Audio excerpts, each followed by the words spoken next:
قرآن چیخ چیخ کے کہہ رہا ہے کہ جو نماز نہیں پڑھتا وہ پاکستان کے شناختی کارڈ میں مسلمان ہے، اللہ کے ہاں وہ مسلمان نہیں ہے۔ صحیح مسلم میں یہ حدیث لکھی رہ گئی 246 کہ بندے کے کفر اور ایمان، شرک اور اسلام کے درمیان فرق کی نماز ہے۔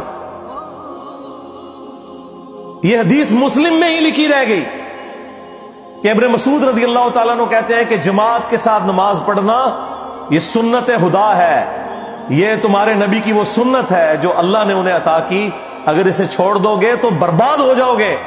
رسول اللہ کے زمانے میں اگر کوئی بیمار بھی ہوتا اور 2 بندوں کے سہارے مسجد میں آ کے نماز پڑھ سکتا تو اس کی کوشش ہوتی کہ میں مسجد میں جماعت سے نماز پڑھوں، کہیں مجھے منافق نہ شمار کر لیا جائے۔ جماعت چھوڑنے پر رسول اللہ کے زمانے میں سمجھا جاتا تھا صلی اللہ علیہ وآلہ وسلم کہ بندہ منافق ہے۔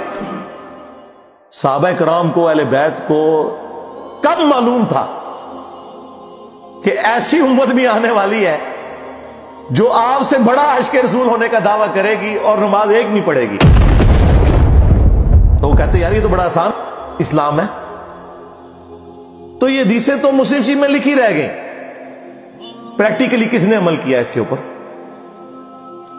یہ حدیث ترمذی میں لکھی رہ گئی کہ ہمارا اور منافقین کا عہد نماز کی بنیاد پہ ہے، جس نے نماز چھوڑی اس نے کفر کیا۔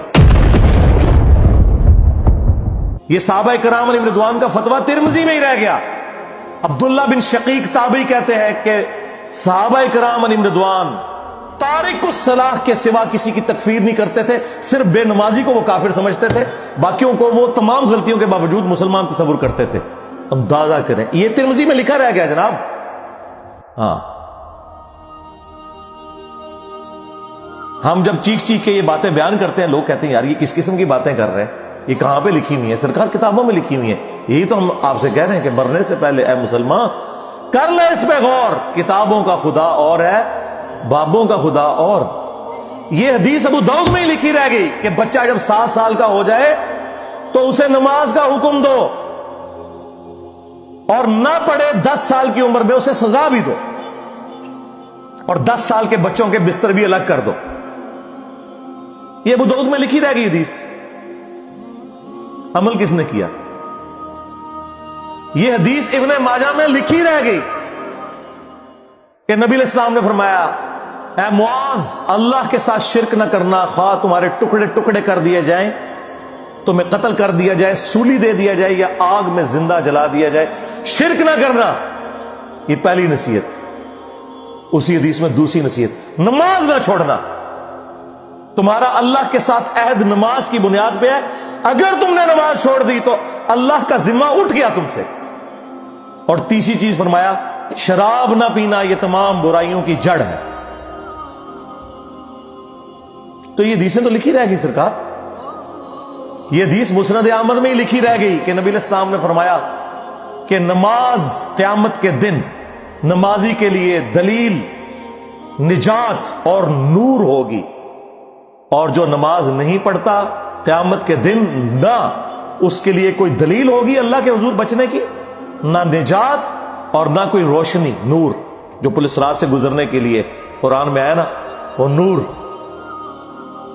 اور پھر نبی السلام نے فرمایا کہ بے نمازی کا حشر اسی حدیث میں آتا ہے، فرعون، قارون اور حامان اور امیہ ابن خلف کے ساتھ ہوگا۔ ہاں جی، کچھ بھی ہے تیرے محبوب کی امت سے ہے۔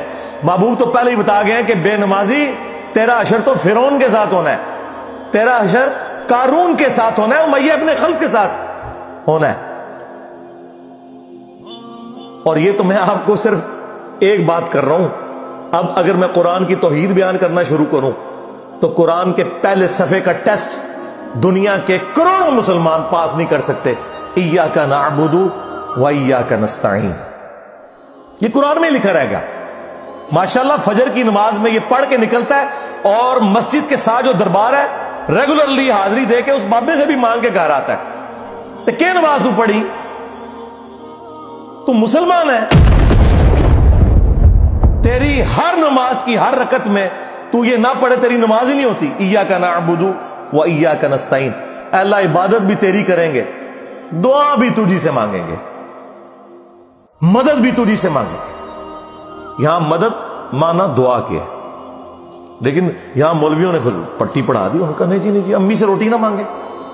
اندازہ کریں قرآن کا مذاق اڑا رہے ہیں، حالانکہ انہیں پتہ ہے کہ قرآن میں یہ آیت موجود ہے وَتَعَاوَنُوا عَلَى الْبِرِّ وَالتَّقْوَى وَلَا تَعَاوَنُوا عَلَى الْإِثْمِ وَالْعُدْوَانِ.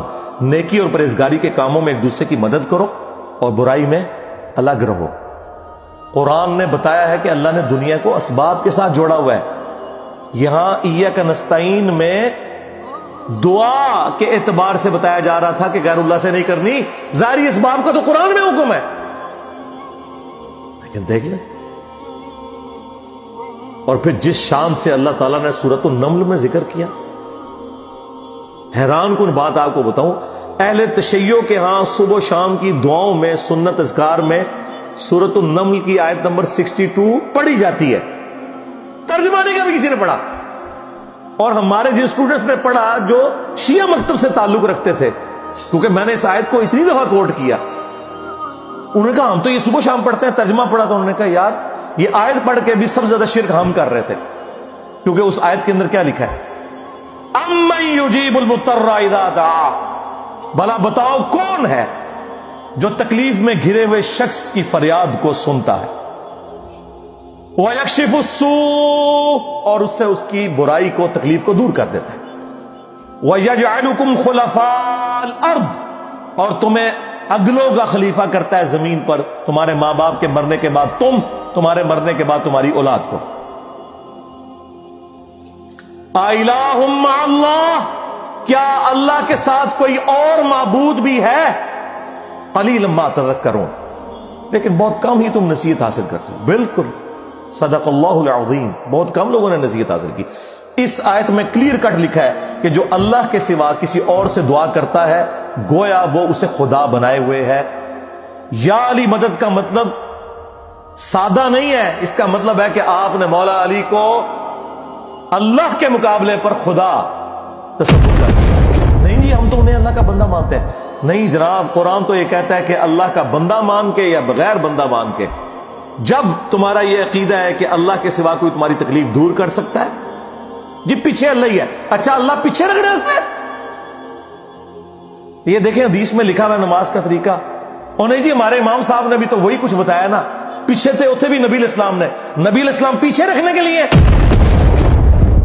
میرے نبی صاحب ہے ہی کوئی نہیں، تیرے بابے تھے شاہ ہی کوئی نہیں. اللہ پیچھے، رسول پیچھے، آگے تمہارے بابے. عزتیں اویل کی ہیں تم نے اللہ اور اس کے رسول کے نام کے اوپر، چندے کھائے ہیں تم نے رسول اللہ کے نام کے اوپر صلی اللہ علیہ وآلہ وسلم. سواریاں سوار کی ہیں تم نے مکے اور مدینے کے نام کے اوپر، اور غداری کی ہے اپنے دین کے ساتھ. ممبروں پہ چڑھ کے کہتے ہو قرآن و حدیث ڈائریکٹ نہ پڑھنا گمراہ ہو جاؤ گے. واہ، یہ کوئی یہودی یا نصرانی آ کے بات کرے ہم منہ توڑ دیں. جس طرح آج آگ لگانے کے اوپر قرآن کو ہمیں کتنا غصہ چڑھا ہوا ہے. تیرا مفتی ہر جمعے کو کھڑا ہو کے کہ قرآن اور بخاری ڈائریکٹ نہ پڑھنا گمراہ ہو جاؤ گے. آگ تو یہ لگا رہا ہے، وہ آگ تو ایک دن تھی، اس سے کوئی فرق نہیں پڑا. قرآن کے ملینز آف کاپیز دنیا میں موجود ہیں، ملینز آف حافظ قرآن ہے. قرآن کو کوئی آگ نہیں لگا سکتا، دنیا سے ختم نہیں کر سکتا. اصل جو چور چھپا ہوا ہے وہ تیرے اندر چھپا ہوا ہے. جو یہ علماء ہیں شیاطین، جنات اور انسانوں میں سے شیاطین، جو تمہیں یہ کہہ رہے ہیں قرآن ڈائریکٹ نہ پڑھنا گمراہ ہو جاؤ گے، اور تم کہتے ہو مفتی صاحب نے فرما دیا. سبحان اللہ.